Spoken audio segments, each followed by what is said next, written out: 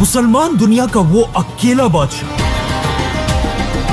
जिसके एक ही हुक्म से सुपर पावर अमेरिका ने उसके सामने घुटने टेक दिए थे, जिसने फलस्तीन की आजादी के लिए पूरी दुनिया से दुश्मनी ली थी।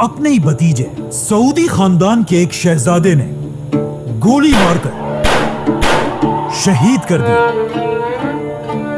लेकिन आखिर सऊदी खानदान को इतनी ताकत मिली कहां से? इसके लिए हमें बहुत पीछे जाना होगा। आज से 1400 साल पहले रसूलुल्लाह सल्लल्लाहु अलैहि वसल्लम ने अपनी जिंदगी में अरब का ये सारा इलाका फतह कर लिया था। लेकिन जैसे ही रसूलुल्लाह सल्लल्लाहु अलैहि वसल्लम इस दुनिया से चले गए, अरब के बहुत सारे कबीलों ने पहले खलीफा अबू बकर रज़ियल्लाहु तआला अन्हु के खिलाफ बगावत का ऐलान कर दिया। और सिर्फ यही नहीं, कुछ लोगों ने तो नबी होने का झूठा दावा भी किया था, जिनमें सबसे बड़े झूठे नबी का नाम था मुसैलमा कज़्ज़ाब। तो अब पहले खलीफा अबू बकर रज़ियल्लाहु तआला अन्हु ने अरब को दोबारा फतह करने के लिए अपना बेस्ट जनरल खालिद बिन वलीद को इन बागी कबीलों की तरफ भेजा। खालिद बिन वलीद वो लीडर था कि जिसने अपनी जिंदगी में 100 से भी ज्यादा जो जंगें लड़ी हैं और जीती है। खालिद बिन वलीद, जिसको अल्लाह ताला ने अपनी तलवार का लक़ब दिया, सैफुल्लाह का लक़ब जिसको मिला है, भेजा। जिसके बाद खालिद बिन वलीद ने तेजी से ये सारा इलाका दोबारा फतह किया और आखिर उनकी लड़ाई तारीख के सबसे बड़े झूठे नबी मुसैलमा कज़्ज़ाब से हुई, जंगे यमामा। इस जंग में खालिद बिन वलीद ने मुसैलमा कज़्ज़ाब और उसके कबीले बनु हनीफा को ऐसा हराया कि अगले 1000 साल तक बनु हनीफा दोबारा अपने पैरों पर खड़े नहीं हो सके। लेकिन 1000 साल के बाद मुसैलमा के कबीले बनु हनीफा से एक नया बादशाह सामने आया, सऊदी खानदान का पहला बादशाह, जिसका नाम था मुहम्मद बिन सऊद। जब सऊद बादशाह बना, उस वक्त दुनिया की सबसे बड़ी ताकत उस्मानिया खिलाफत थी, जिसमें ज्यादातर उस्मानी बादशाह सूफीज़म को फॉलो करते थे। और उस्मानिया सल्तनत के दौर में मक्का का यह हाल था कि मक्का की ग्रैंड मस्जिद में रोज एक ही नमाज पढ़ने के लिए 4 अलग इमाम खड़े होते थे, हनफी, शाफी, मालिकी और हम्बली। और इनमें से कोई भी एक दूसरे के इमाम के पीछे नमाज नहीं पढ़ता था। ये सब देखकर अरब में एक स्कॉलर ऐसा था जो इस सिस्टम से बिल्कुल खुश नहीं था, मोहम्मद बिन अब्दुल वहाब। लेकिन जैसे ही वो इस सब के खिलाफ आवाज उठाने लगे, लोगों ने उन्हें अपने ही शहर से निकाल दिया। अब मोहम्मद बिन अब्दुल वहाब के पास इल्म तो था, लेकिन अपने ख्यालात ज्यादा लोगों तक पहुंचाने के लिए उन्हें ताकत की जरूरत थी। और ये ताकत उन्हें तब मिली जब उन्होंने दुनिया के पहले सऊदी बादशाह के साथ दोस्ती का हाथ मिलाया, जिसके बाद सऊदी और वहाबी खानदान ने मिलकर अरब के इलाके नजद में एक मजबूत हुकूमत बनाई। अब सऊदी खानदान की एक मजबूत हुकूमत तो बन चुकी थी, लेकिन फिर भी उनकी उस्मानिया खिलाफत के सामने कोई औकात नहीं थी। उस्मानिया खिलाफत अब भी मुसलमानों की सबसे बड़ी ताकत थी, लेकिन इस सब के 200 साल बाद उस्मानिया सल्तनत अपनी आखिरी सांसें ले रही थी। वर्ल्ड वॉर 1, जिसमें एक बार फिर ब्रिटिश एम्पायर और उस्मानिया खिलाफत एक दूसरे के आमने सामने हुए, और ब्रिटिश एम्पायर को अच्छी तरह पता था कि हम उस्मानिया खिलाफत को तब तक नहीं तोड़ सकते जब तक उनके साथ अरबों का सपोर्ट है।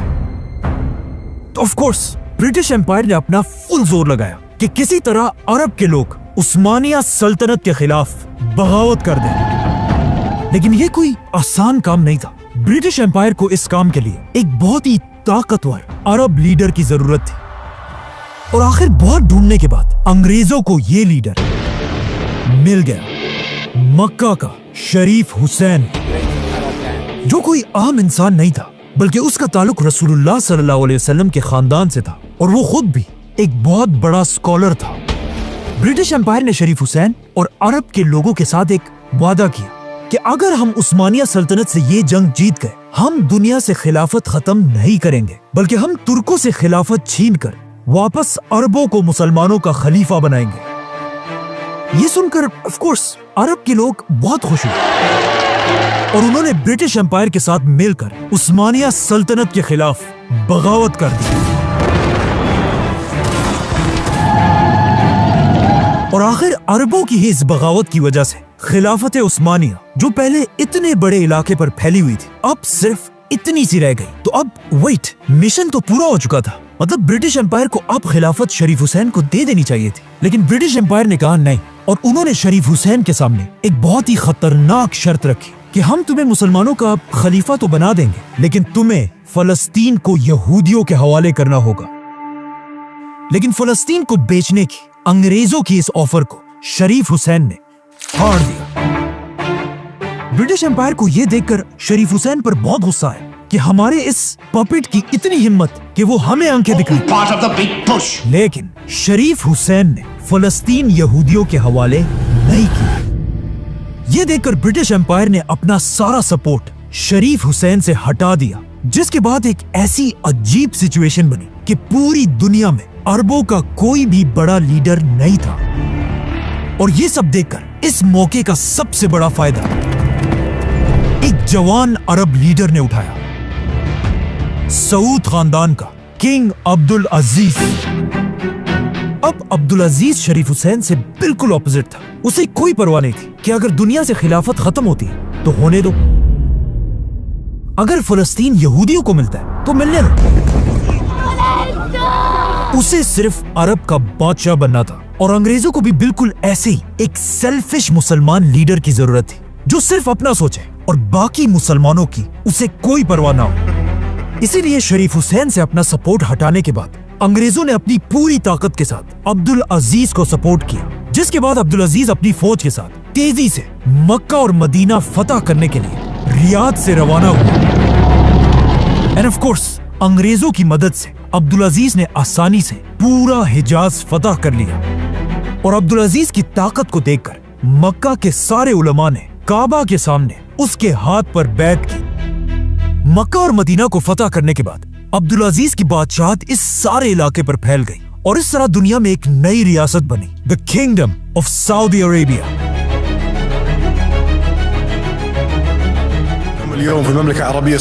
और अब्दुल अजीज इसका पहला बादशाह। सबसे पहले किंग अब्दुल अजीज ने सऊदी अरब को दो बड़े हिस्सों में डिवाइड किया। एक हिस्सा नजद, जिसमें सऊदी खानदान का कैपिटल रियाद था,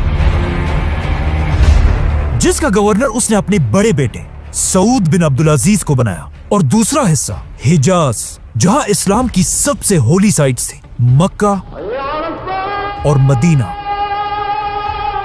और यहाँ का गवर्नर बादशाह ने अपने दूसरे बेटे को बनाया, प्रिंस फैसल। अब जैसे ही सऊदी अरब एक स्टेट बना, सऊदी के बिल्कुल पास ही एक मुल्क बहरीन में अरब का सबसे पहला ऑयल का कुआं डिस्कवर हुआ। of Middle Eastern oil as emissary to Arabia. ये देखकर अब्दुल अजीज ने भी अपने अंग्रेज दोस्तों के साथ मिलकर सऊदी अरब में तेल ढूंढना शुरू किया, लेकिन अगले 6 साल तक ढूंढने के बाद भी उन्हें ऑयल का एक कतरा भी नहीं मिला।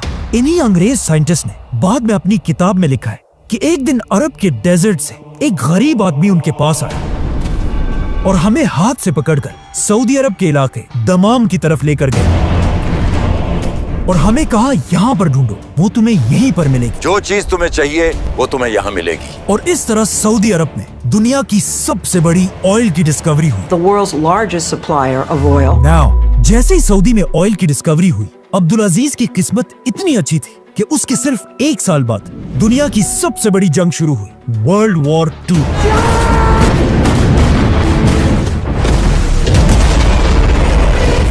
जिसकी वजह से पूरी दुनिया को ऑयल की सख्त जरूरत थी। ये देखकर किंग अब्दुल अजीज पूरी दुनिया को सऊदी का तेल बेचने लगा, जिसकी वजह से सऊदी अरब की इकोनॉमी 2000 टाइम्स बढ़ गई और अब्दुल अजीज एक गरीब बादशाह से अब दुनिया का सबसे ताकतवर बादशाह बना। इस जंग में, वर्ल्ड वॉर 2 में, अब्दुल अजीज जर्मनी के हिटलर के खिलाफ अमेरिका के साथ मजबूती से खड़ा रहा। Discuss mutual problems of trade and relations with Saudi Arabia. लेकिन वर्ल्ड वॉर 2 खत्म होते ही अब्दुल अजीज के अंग्रेज दोस्तों ने दुनिया में एक नया मुल्क बनाया, इजराइल। जैसे इजराइल के लीडर ने इजराइल की आजादी का ऐलान किया, Finally, by the grace of God, उसके सिर्फ एक दिन बाद ऑलमोस्ट बहुत सारे अरब मुल्कों ने मिलकर इजराइल पर हमला कर दिया। अब जब सारे अरब इजराइल के खिलाफ लड़ रहे थे, दुनिया का सबसे बड़ा अरब बादशाह अब्दुल अजीज चुप करके बैठा हुआ था। अब्दुल अजीज के पास पैसा तो बहुत था और बहुत बड़ी फौज भी थी, लेकिन फलस्तीन को बचाने के लिए अब्दुल अजीज ने कोई भी कदम नहीं उठाया और सिर्फ 800 सऊदी वॉलंटियर्स ने जाकर इजराइल के खिलाफ जंग लड़ी। लेकिन पूरे सऊदी खानदान में सिर्फ एक ही शख्स ऐसा था जिसने फलस्तीन के लिए आवाज उठाई, अब्दुल अजीज का बेटा प्रिंस फैसल,